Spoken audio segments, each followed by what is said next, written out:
जय श्री सद्गुरुदेवाय नमः। जय श्री गणपति देवाय नमः। ओम नमः शिवाय।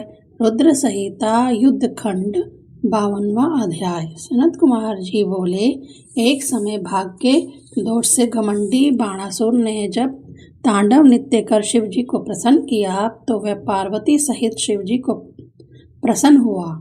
जानकर कंधों को झुकाकर बोला, हे शंभु, आपके आशीर्वाद से ही मैं इतना बली हुआ हूँ। आपने जो मुझे 1000 भुजाएं दी हैं, इन्हें लेकर मैं क्या करूँगा? युद्ध के बिना इस पर्वत के समान भुजाओं का क्या लाभ? मैंने यम, कुबेर, इंद्र, वरुण आदि सबको जीत लिया है। अब आप ही शेष बचे हैं जिन्हें कोई जीत नहीं सकता। अतः आप मुझे उस युद्ध का समय बतलाइए जब मेरी भुजाएं कट कर पृथ्वी पर गिरेंगी तथा मुझ भाग्यशाली को कोई हराएगा तथा मैं उसके साथ युद्ध कर अपनी युद्ध की प्यास बुझाऊंगा। सनत कुमार जी कहते हैं, यह सुन शिव जी क्रोधित हो उठे तथा बोले, अरे अहंकारी, तुझे धिक्कार है जो बलि जैसा धर्मात्मा के कुल में उत्पन्न होकर ऐसी बातें करते हो। तू शीघ्र ही इस अहंकार से शांति पावेगा और मेरे ही समान किसी दूसरे बलि से तेरा प्रचंड युद्ध होगा तथा यह तेरी पर्वत के समान भुजाएं कट कट कर पृथ्वी पर गिरेंगी। जब तेरी स्थापित शास्त्रशाला में वायु का उत्पात होगा तब समझना तेरा भयंकर समय आ गया है। यह सुनकर बाणासुर ने शिव जी की फिर स्तुति की तथा अपने घर आकर उस समय की प्रतीक्षा करने लगा। तब एक समय अचानक अपनी ध्वजा को स्वयं भग्न देखकर वह बहुत प्रसन्न हुआ तथा उन्मत्त हो युद्ध करने चला। उसकी समस्त सेना उसके साथ चली। वह सोचने लगा कि ऐसा कौन सा योद्धा है जो मेरी इन काष्ठ के समान भुजाओं को काटेगा। इसी समय शिव प्रेरित काल वहां आ पहुंचा जहां बाणासुर की पुत्री सुंदर वेश बनाए खड़ी थी।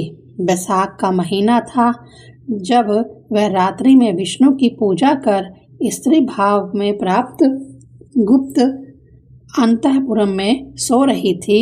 तब दिव्य माया के वशीभूत तथा अनाथ के समान सोती हुई कन्या के पास पार्वती जी के भेजे हुए कृष्ण के पुत्र ने जाकर उससे बलात्कार किया तथा वापस द्वारका में चला गया। तब अपने को दूषित मान वह अपनी सखियों से कहकर शरीर को त्यागने चली। इस पर चित्रलेखा ने उसे उसकी पूर्व कथा सुनाई तो उसमें लुप्त पति को प्राप्त करने की इच्छा जाग पड़ी। चित्रलेखा ने एक वस्त्र पर सभी देवताओं, गंधर्वों, नागों आदि का चित्र बनाया।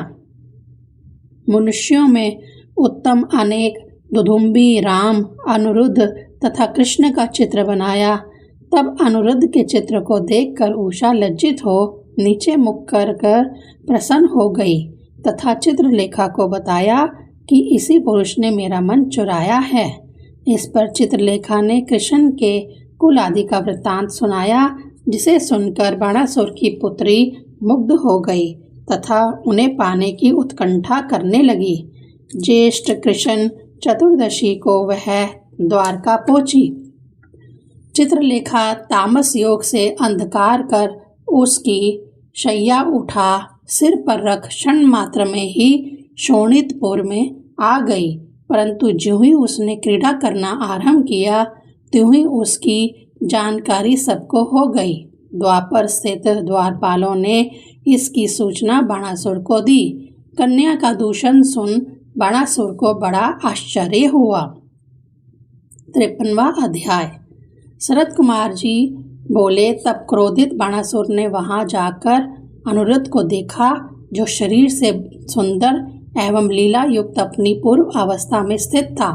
तब क्रोध युक्त बाणासुर ने अनिरुद्ध को मूर्ख तथा दुष्ट कहकर युद्ध के लिए ललकारा और कहा कि तूने मेरी पुत्री के साथ बलात्कार क्यों किया।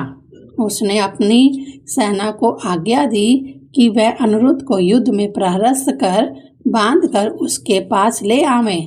तब अनिरुद्ध ने अंतापुर के द्वार पर स्थित विकट परिघ को हाथ में उठा लिया और काल के समान उषा के ग्रह से निकलकर बाणासुर के सेवकों को मारकर फिर उषा के पास अंतःपुर में लौट आया।